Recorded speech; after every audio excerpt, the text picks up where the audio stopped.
All right, thank you for the introduction. So here's my conflict of interest. So 4D flow is a method that can provide us both the anatomical and both the anatomical and functional cardiac information in a single acquisition. And so by collecting both information at the same time, 4D flow can allow radiologists to extract crucial information that are not available in other conventional scans. And so, for example, at the Stanford Children's Hospital, a child was found to have an abnormality of the coronary sinus.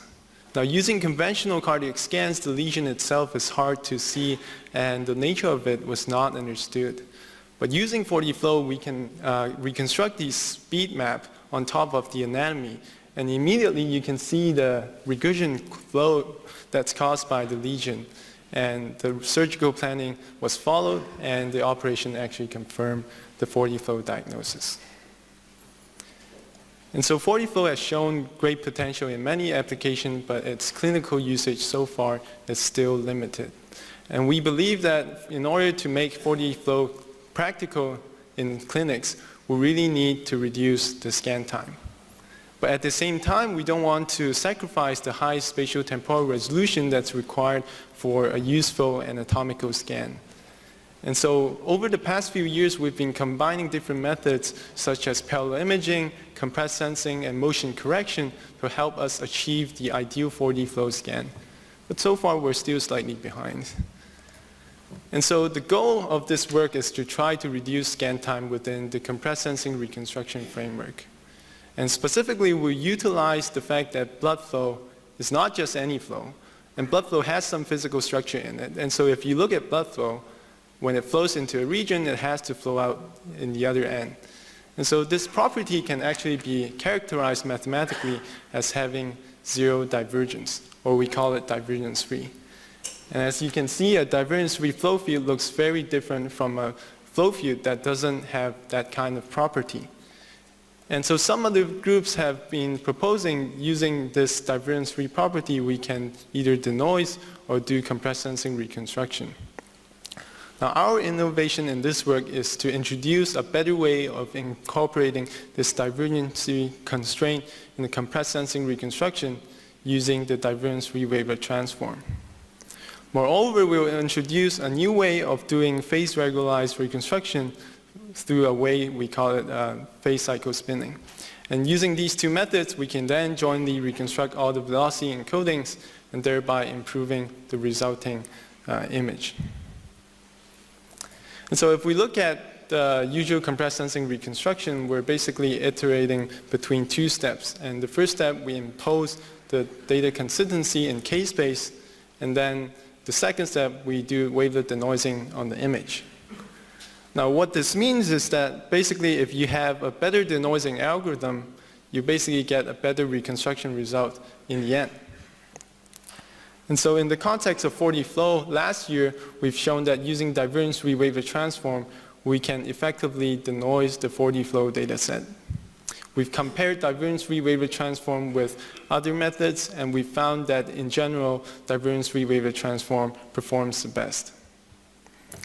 Now, divergence-free Wavelet Transform can also allow us to enforce a so-called soft divergence-free constraint. And what I mean by that is that when we talk about divergence-free condition, we really mean the flow field is divergence-free in the continuous domain. But when we're doing the divergence calculation, we're doing it with discrete operators.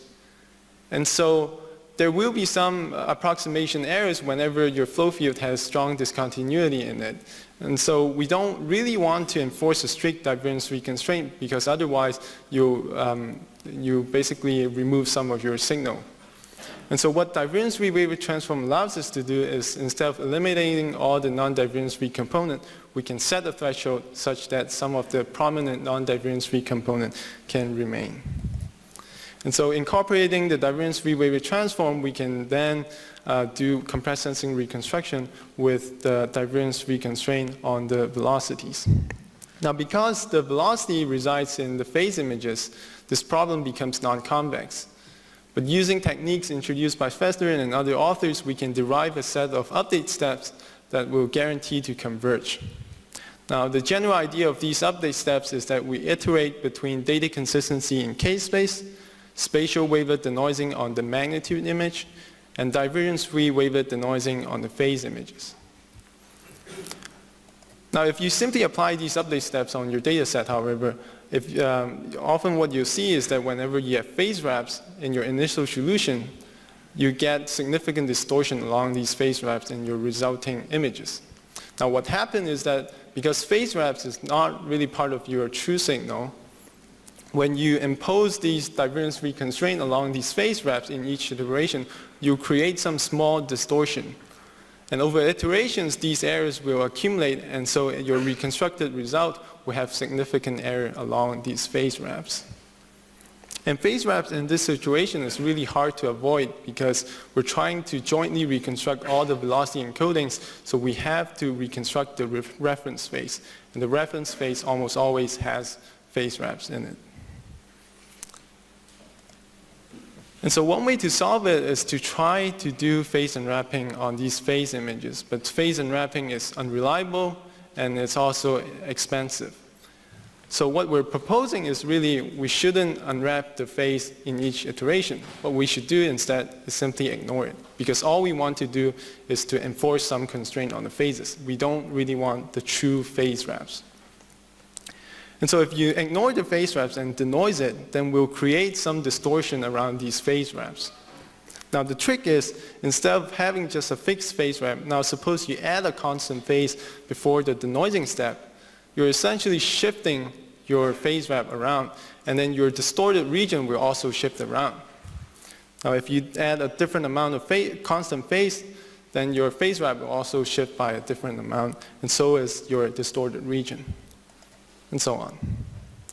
So the scheme that we're proposing is that for each iteration, we should really add different amount of constant phase to our phase images such that the phase wrap will shift around and the distortion region will shift around, and so over iterations, the effect will be averaged, and in the end, you'll get a really nice reconstruction result.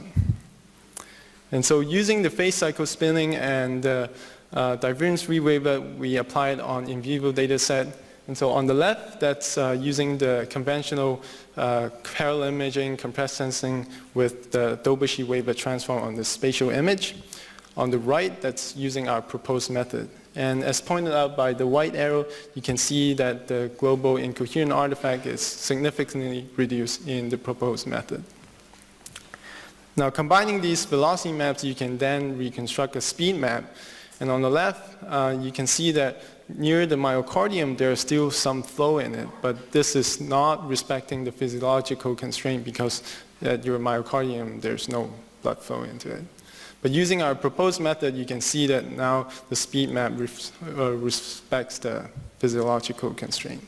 So it looks better. And so in summary, we've proposed using the divergence-free wavelet transform as an effective way of imposing divergence-free condition in the compressed sensing reconstruction. We've also introduced phase cycle spinning as a way to avoid phase wrap artifacts in our compressed sensing reconstruction. And in the spirit of reproducible research, we put our wavelet code online under our group website. And thank you.